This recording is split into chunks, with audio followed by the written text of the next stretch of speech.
What's up, everybody? Welcome back to the Mud Syndicate YouTube channel. It's February 26th, 2023, Sunday morning.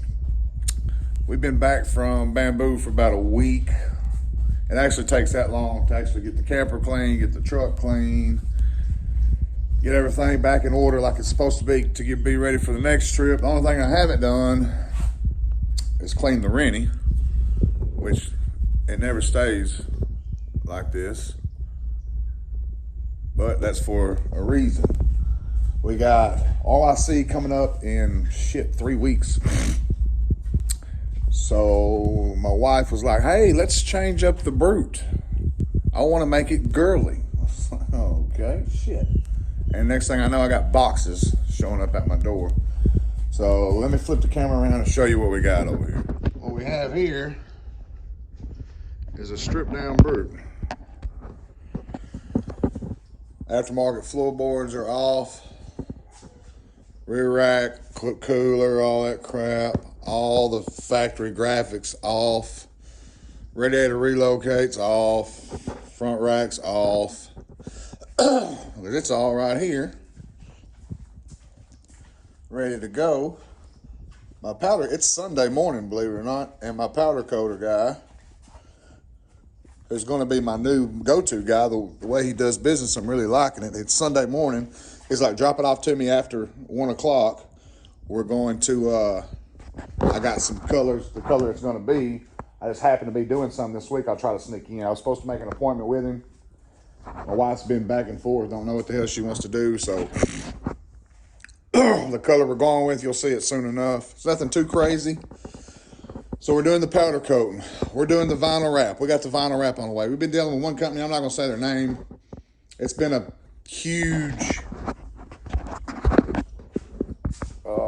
miscommunication back and forth. We paid for this vinyl wrap kit back in November. Custom design. So then, you know, you got to go back and forth with designs and this and that. So whatever.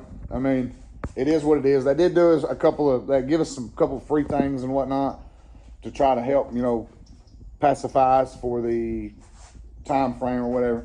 Whatever. They might be the busiest vinyl wrap company in the world for all I know. I don't know. But either way, it shows that the shipping label's been created, but it hasn't been shipped out. But I have seen proof that they did show it when it come off the printer. So it looks good. You know, whatever. Don't want to argue with them. Don't want to bad feelings more than there already are or anything like that. So, you know, we'll just put it on and be happy. We've got, so the powder coat's going to powder coat today. Vinyl wrap should, God, hopefully be here this week. We've got, what we got in there? Far mudding halos. Guess what color they are? Pink, of course. And then the only other thing, I ordered a light bar.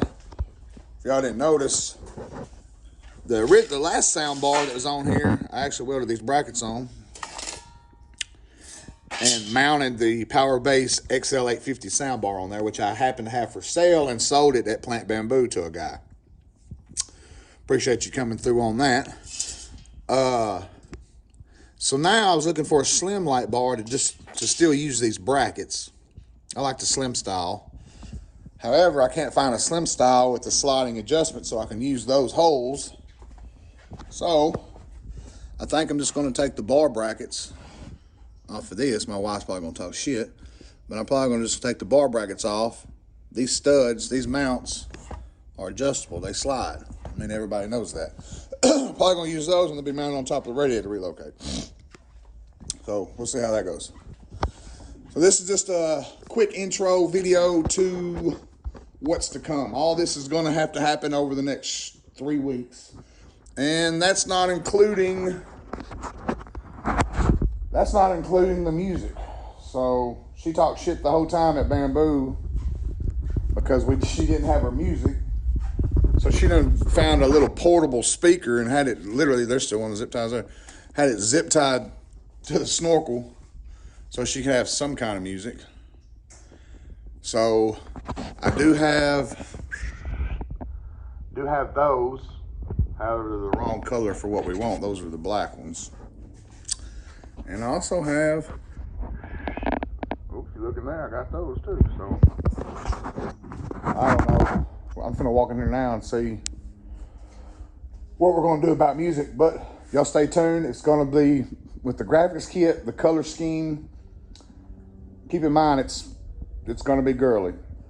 There's one YouTuber or some shit. Her name, or she goes by that Can-Am chick or something like that. I believe she's on a Renegade, and it's all bright pink, and I think like our gear she wears is all bright pink and shit. Apparently a cool chick. She sent my wife some stickers. So, oh, hold on.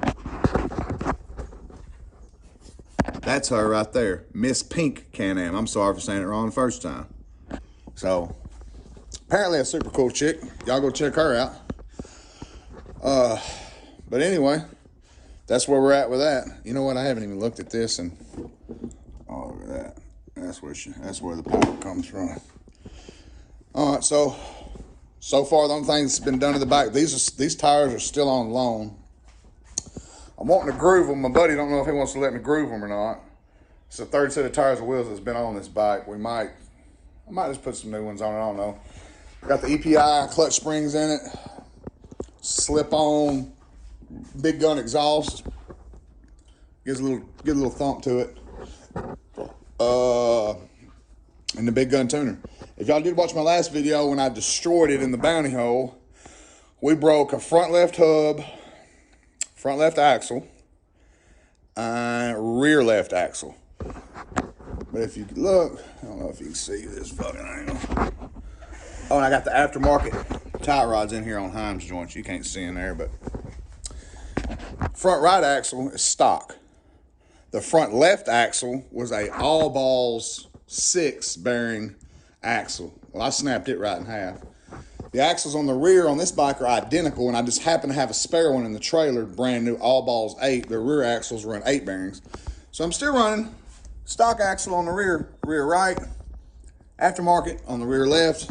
And if you look at comparison, the size difference is astronomical. The all balls on the left is massive. Let's hope it's stronger than the front one. Now the front axle on the left, Forrest. If anybody goes to the mud events in South Florida, hell, I think he's even got a shop set up at Hogwaller now. Forrest AT rental and mechanic shop, or whatever the fuck he calls it. I don't remember. It's some kind of off-brand. I ain't even heard of the brand, but he said for the price, they're good. And when you're in a pinch, you don't have an axle, and you're at the mud park, that's what you need. Oh, and I forgot. She's got, this is a stock cap, but upstairs I got the aftermarket cap that she had something etched into it, which is going to be the name of the bike. She copied me with the brass knuckles shifter. Different style, still a brass knuckle shifter. Same company, just a different style. And this is the bigger one. Poor brute. Rennie, look at this poor baby. She's getting a bath today. These tires here, so if anybody knows anything about cutting and grooving tires, because I damn sure don't, I was just trying to save some weight. So I cut this one line here, and I cut 2 half-inch grooves in the scoops. The main roads at Plant Bamboo, before they ran the water truck, everybody that was there knows, super powdery sand, super dusty, which whatever, it's a fuck, you're there to ride mud bikes and shit, so whatever. But what I did notice, and what everybody that was around me noticed, that these actually turned it into a sand paddle tire. I had this whirlwind of sand everywhere I went, to where I was wearing my Gator Wader deck boots, and my Gator Wader deck boots, wherever the fuck they went. Let's use my wife's here for example. So I'm riding like that. My Gator Wader deck boots were full. When I say full, I had sand falling out of the top of the boots. Them tires dig. If you looked the bounty hole they had, it was kind of dry. It is dry season down here. So it was more like a free-for-all, just run through there and show out for the crowd type thing. If you watch a couple of the videos, and I'm sure there's maybe some other people that's posted videos of it, Power Stroke Syndicate has got some pretty good videos. I was literally water wheeling through the mud hole, what they're calling their bounty hole, on 2 wheels, because these bastards were just digging. So if you're able to, groove and scoop, do it. I don't know how much companies charge to do it. I know it's a timely process. I do know that. But I saved a total of 25 pounds just cutting off the tires. And then I did the outside here on each side. But I didn't know the tip of the little machine had broken off, so I wasn't even cutting flat. So you live and you learn. You just destroy brand new tires. But anyway, the video wasn't even about that. It's about the brute here. I've got to put the old wax and grease remover on it. I am going to hit it in some places. This is a 21, but God, we've been riding the shit out of it. I think it's got 1,000 miles on it already. But if you feel around, there are some places that will be shown through the vinyl. One there. The other side is the worst because I rolled it up on its side one time. So right over here, some nicks I gotta flatten out. But anyway, y'all stay tuned. This is gonna be something special. I can't wait to get it done for you. All right, guys, check y'all later.